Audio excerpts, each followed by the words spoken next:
Hi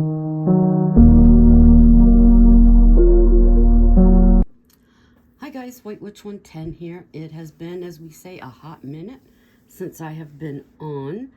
I've written 20 pages, I believe, more of the story. Hubby's gone out to run a few errands, so I figured now would be a good time. The picture I'm using was one of the cards that I got from Shein last year in their Dark Christmas line. I absolutely adore these. That's Sassy you're gonna hear. Because hubby's gone out, she's gonna do that. I've decided dark is my aesthetic now.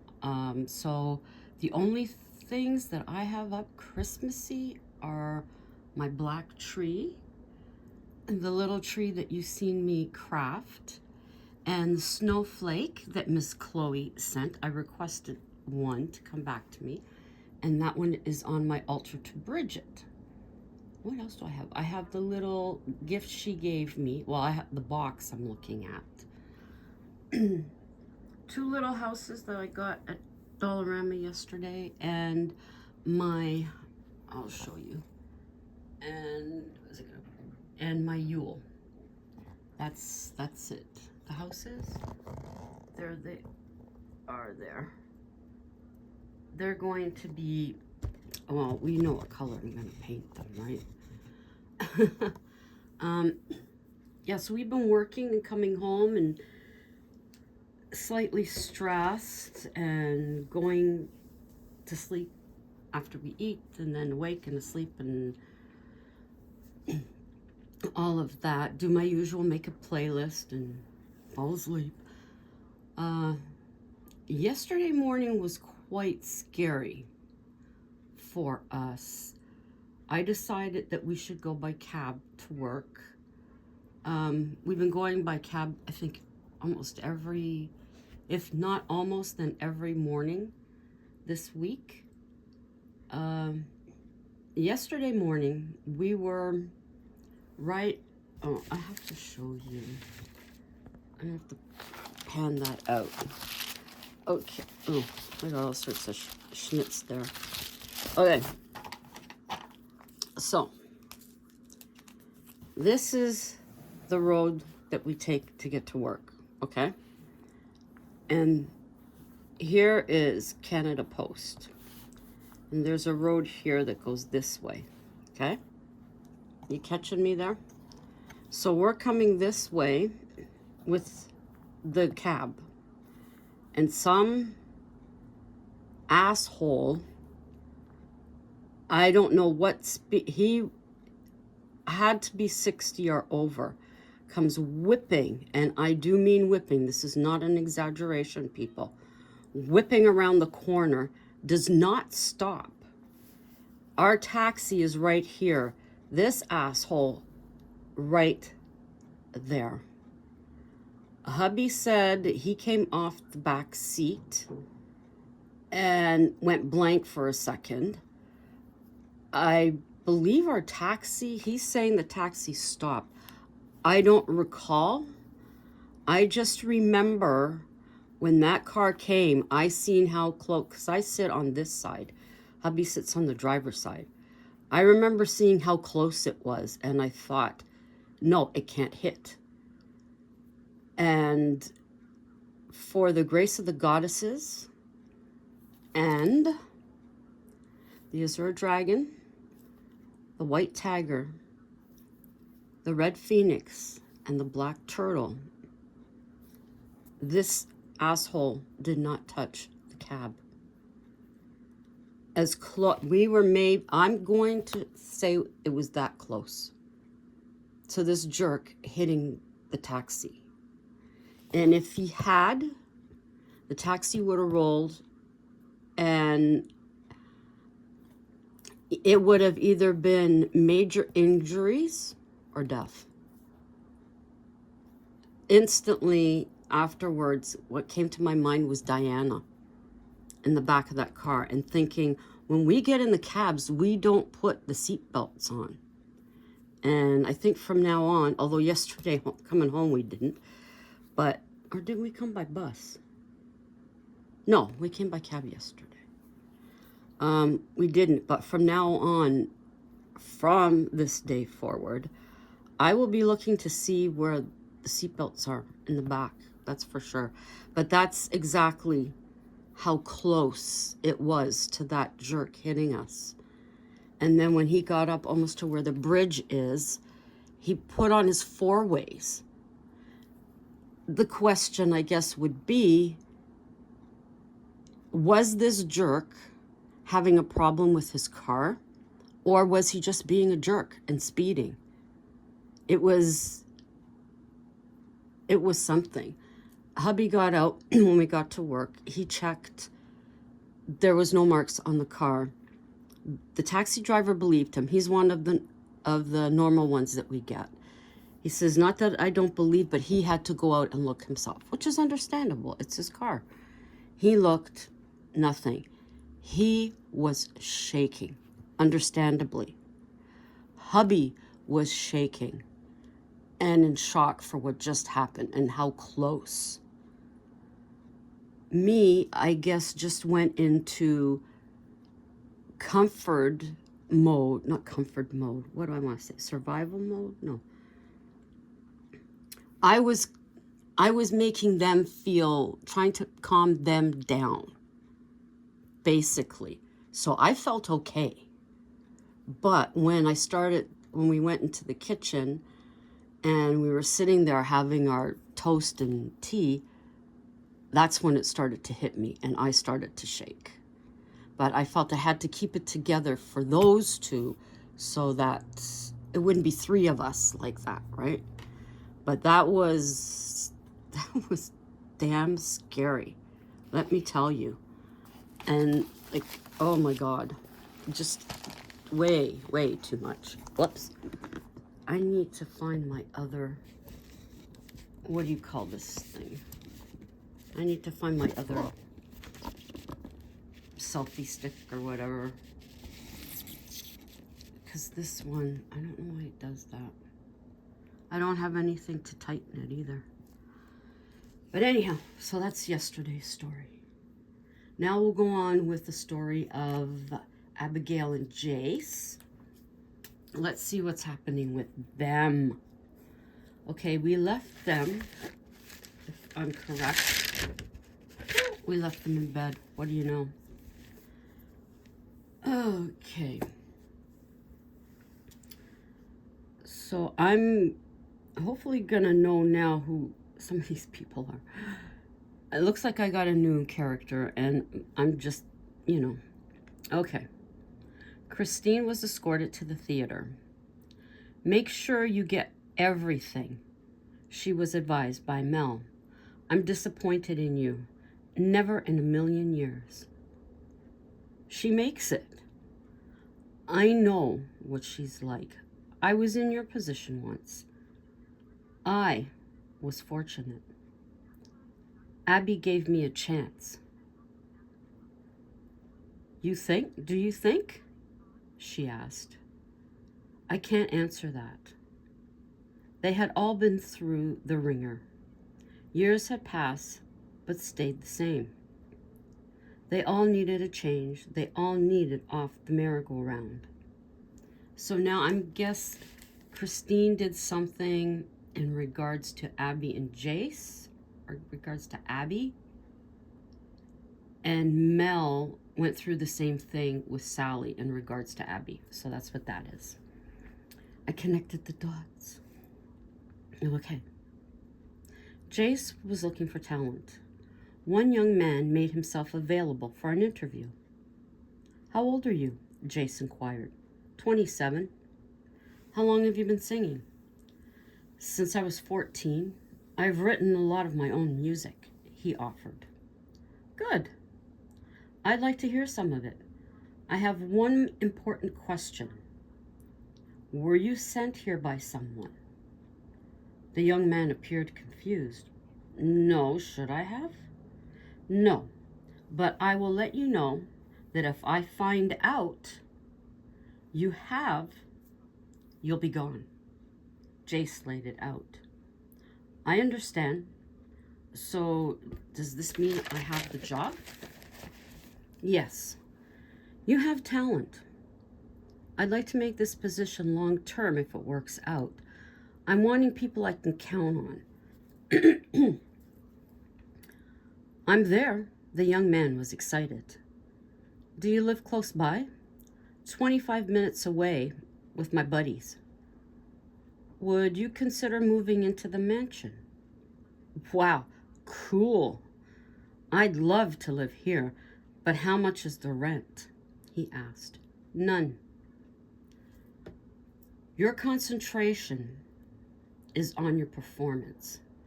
Living here will allow you the atmosphere that you need. Do your friends sing? Jace might possibly be interested. No, none of them. All right. And your name again? Brent. Brent Jeansworth. They shook hands. Mel will print out the papers you require to sign. You can move your things in once you sign your name. Sounds great. Where's Mel? Brent asked. I'll bring you to his office. We'll make one stop on the way. They stopped at Abby's room. How are things? He asked her. Good. You on your way to Mel's? She asked. Yes. He's out. Paperwork for the employment? Yes. Trusted? She was cautious. So far, yes. Here are the forms. She pressed print. Also need paperwork for a staff bedroom. He's moving in today. Jace was not taking a chance. I want him to concentrate. My husband must believe you have talent. She handed the man a pen. Don't fuck this up. She thought for a moment. If Sally Wilson approaches you for your services in exchange, best say no. If you don't, you'll go the way of the rest. Am I understood? Yes, totally, Brent agreed.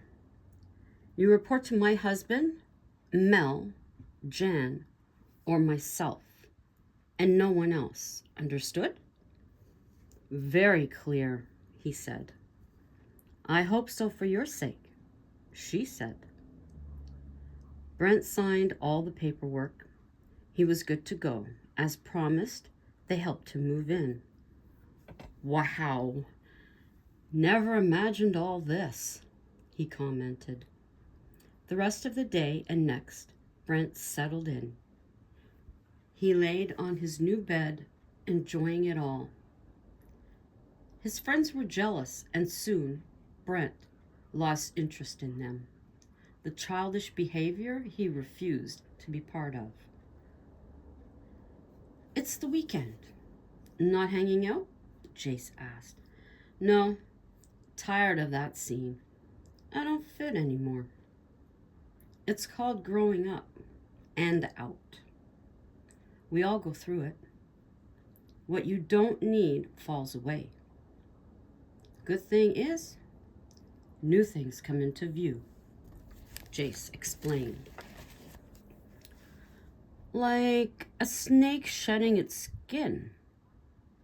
I feel sorry for those guys. They're stuck and will never get out, Brent said. You keep moving forward and it will happen.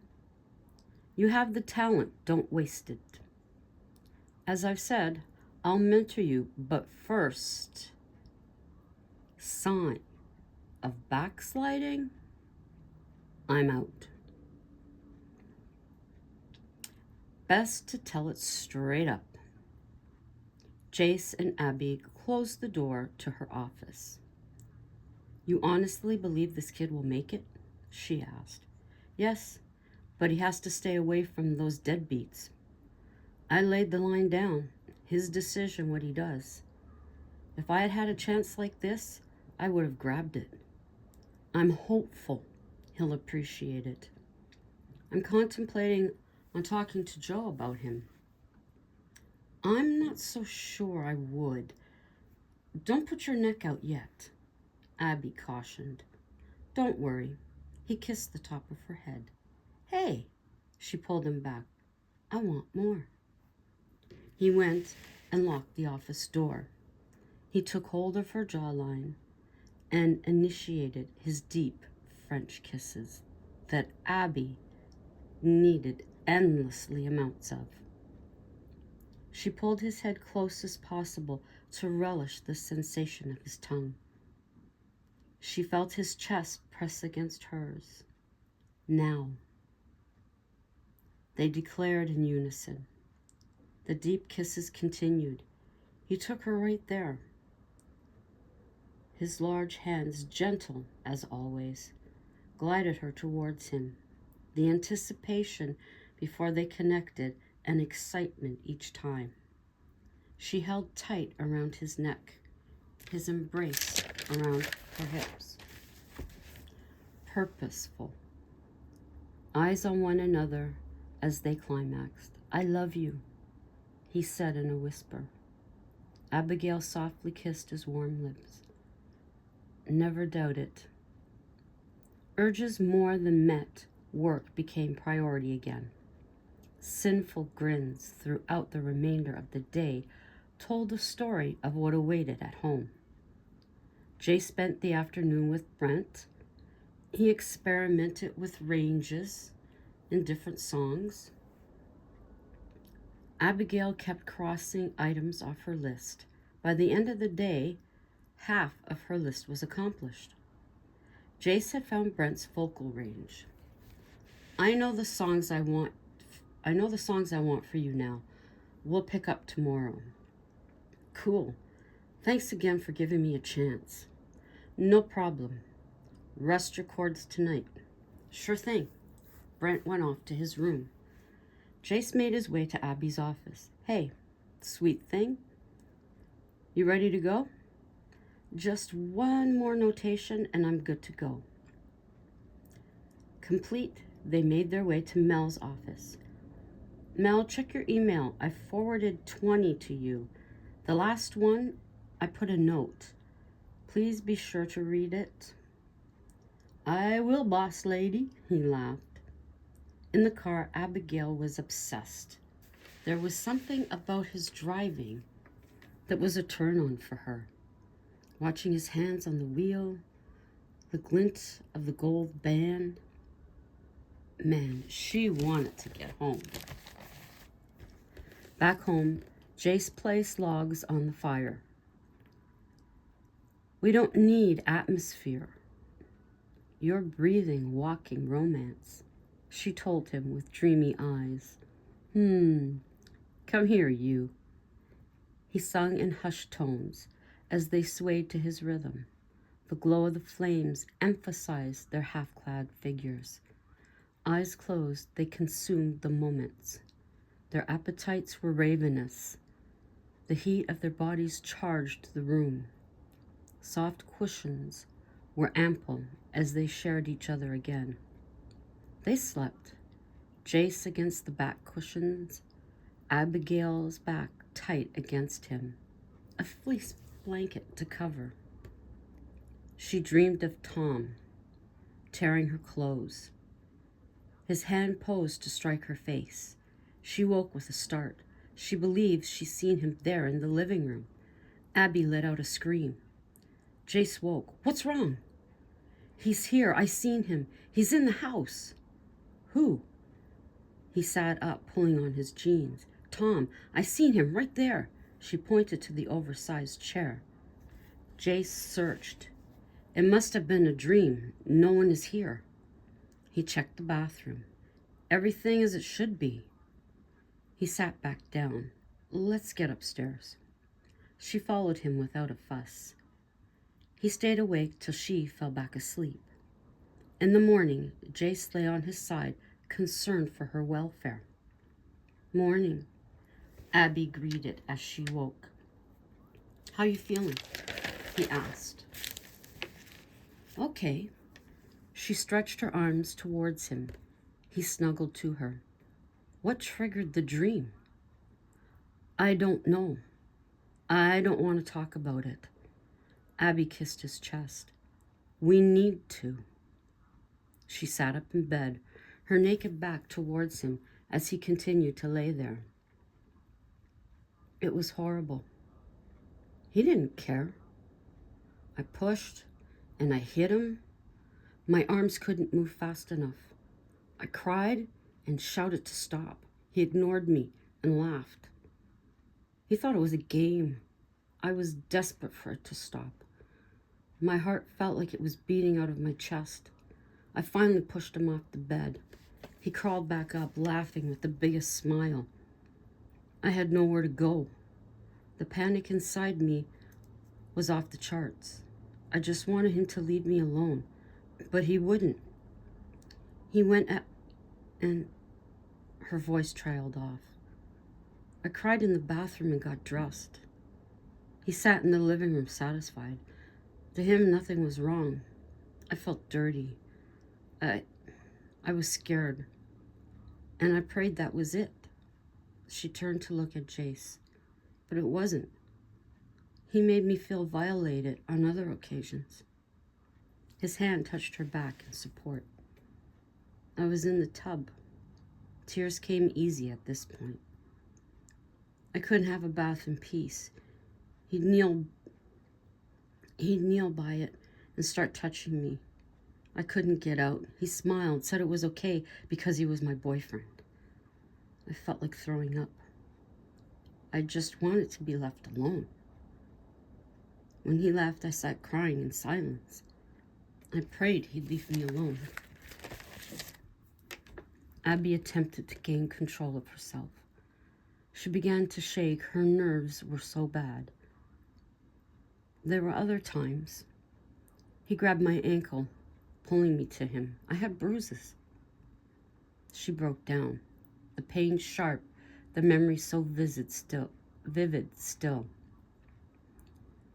Jace, her body faced his.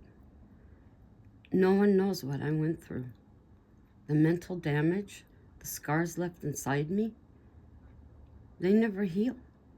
People believe because it happened so long ago, I should be over it. Over it. Just like the flu. But I can't. It sits there, waiting to attack like he did. To him, none of it was wrong. I was alone. I had no one to turn to. Who would see it wrong when we were a couple? They'd see it like he did. Comments hurt. Like what? Jace asked. Putting me on a corner. I'd get dressed up to go out with him. Not once did he say how pretty I looked. There was always a hooker comment. Never once a nice comment. I was a piece of shit. I'd always be a piece of shit. Worthless. She placed her head on her knees. I'm so sorry. You shouldn't have had to deal with that. Where was Nicole? Here. But I couldn't tell her. I was embarrassed. It took time to open up. It wouldn't have happened if she hadn't been, it wouldn't have happened if he hadn't been so controlling. All my friends, they couldn't take seeing me the way he treated me. They stayed away. Jace was angered by these people he didn't know. How could they do this and think of themselves as her friends? Everyone has opinions. Everyone wonders why. I waited to leave. I was scared.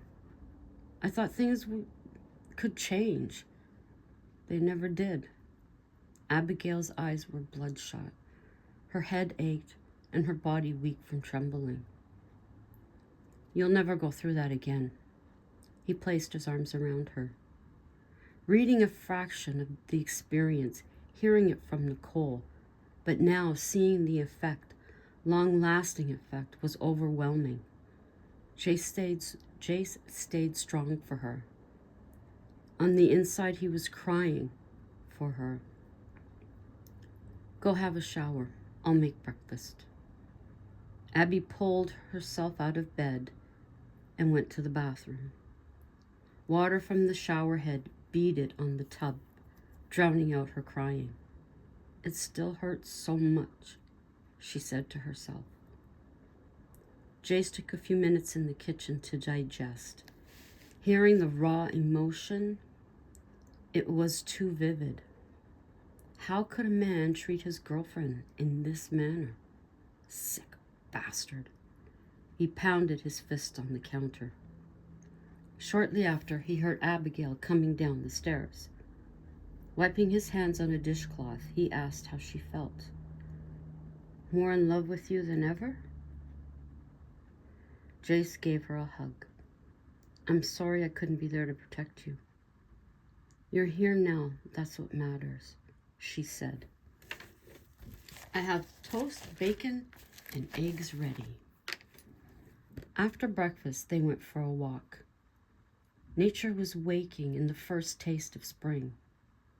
Jace kept a secure hold on her. He had called Mel to inform him of her condition. Don't worry, keep her home, keep her busy. We'll handle things here, he had advised.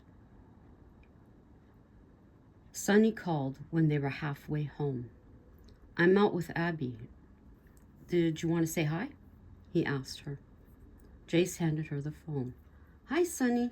Hey, sweetie, how you doing? He asked. Better. Thank God I have Jace. He's a great guy. When you all coming down? We miss you. Soon, I'm hoping. Things are a little much for me here. Who knows? Maybe we'll make the move. She told him to take care, passing the phone to Jace. I'll go on ahead. You hang out here and talk. She kissed him on the cheek. Bye, Sonny. He says bye. I won't be long, Jace promised. So how are things? Sonny asked. Not good. She relapsed last night. She had a dream Tom was here. It was so real I checked the cabin. This morning, the details came pouring out of her. I can't believe what she went through. It was pure hell. She was treated like trash. Hearing it from her hit me hard. I'll never leave her. My gut has no second or third thoughts. My life is with her. We'll get her through this. No one in her past gave a shit. When can you make your way down?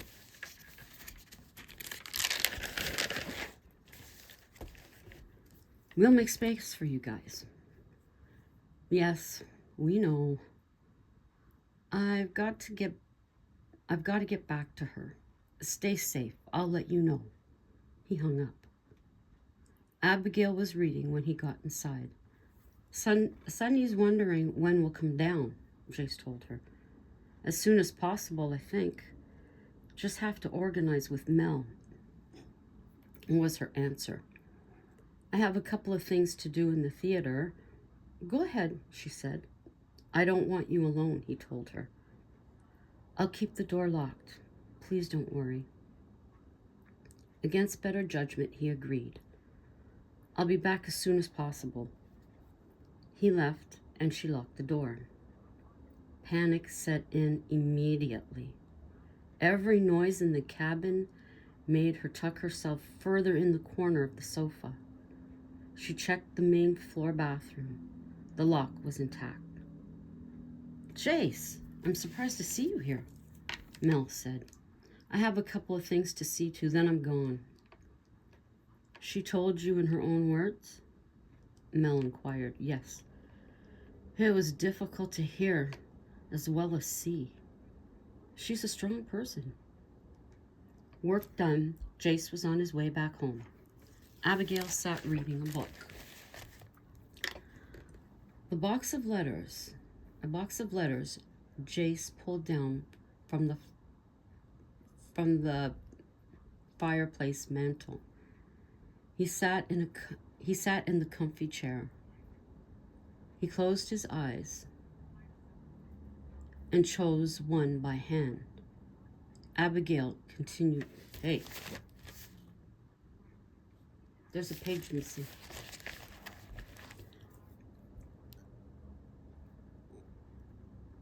Okay, I'm gonna have to explain what happened. She fell asleep. He came in and found 2 letters that she had been reading. And then she ends up telling him to keep them. See, now I'm confused. Okay, he pulled the letters down. He closed his eyes and chose one by hand. Abigail continued to read. Jace opened the perfumed envelope. Dear Jace, I understand you need to go home, but I wish you'd stay. Life will be lonely without you. Please hurry back. These were letters she wrote before they became a couple. He chose another from the box. Dear Jace, when you walk into a room, my heart leaps. I want to be by your side. I love you. I haven't said anything to you. It's too early to tell you. Many of the letters were short. They were only folded papers placed in an envelope. Then he found one he did expect. Alone as always, my heart continues to break. One page to the next in my life, the pain is undeniable. I give myself fully and are stomped on. I'm beaten into the ground. Loveless I exist, just. Is there no one to love me as I should? What have I done to deserve this? Realizing I'm to be alone, will it be freedom? I am praying for comfort in this case. This made his heart sink. A loving woman like her feeling this low. My God, why? There was no date on this letter. Abigail? Yes? She closed her book. When did you write this? He passed the letter to her. She read it to herself. 3 years ago. She passed it back to him. He slipped it into its envelope. Do you still want it? He asked. I should burn it. A painful time in my life. I've had many in the past. At the mansion, toiling away, now we're at the mansion. Abigail stood on stage in the theater. She was alone. The urge to sing took control. She began The Hanging Tree. The echo of her voice was haunting. She enjoyed the sound. Chase and Brent had slipped in through a side door. She has a cool voice, Brent commented. Yes, she does, Chase agreed. They stayed quiet till she was done. That is when they clapped. She jumped, surprised someone was there. How long have you been there? She asked. For most of the song, her husband replied. You have an amazing voice. Brent was excited. Thank you, Brent. How are things with you? She asked. Good. I'm feeling more confident thanks to Jace. He does have that effect on people. She smiled. And I think I'm going to leave it there. See, you can tell where, because I have ripped out pages. So you can now tell where I ripped them out. And I'm like, oh, wait a minute. I ripped out too much. So anyhow, I'll leave it there. I hope you enjoyed it. I did have this question because there were, in regards to the thing with Tom, the first time that it was mentioned was in the second story. I believe it was Back to the Cabin, where she is telling Scott about it. I was asked by a subscriber if what I described actually did happen and that I didn't have to answer. The answer is yes. And apparently why she asked was because of the way I read it. it did take something to read it this time as well, more so. I will admit there is a line that I had that I did cross off and not read. I did not feel comfortable. But other than that, there you go. Until the next time, ciao for now.